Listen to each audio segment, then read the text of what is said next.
London کی کنگسن crown court کی 12 رکنی جیوری نے برطانیہ میں مقیم MKM کے لیڈر الطاف حسین کو کراچی میں اپنے کارکنوں کو دہشت گردی پر اکسانے کے الزامات سے بری قرار دیا۔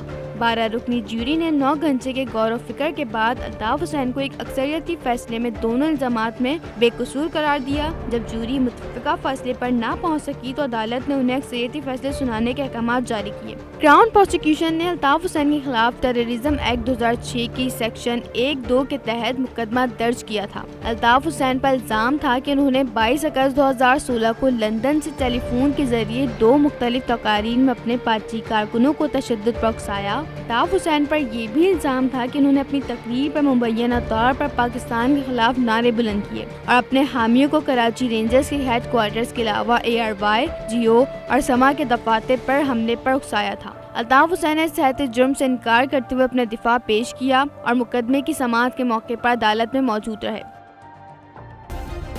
سبسکرائب کریں اور بیل دبائیں تاکہ کوئی خبر رہ نہ جائے۔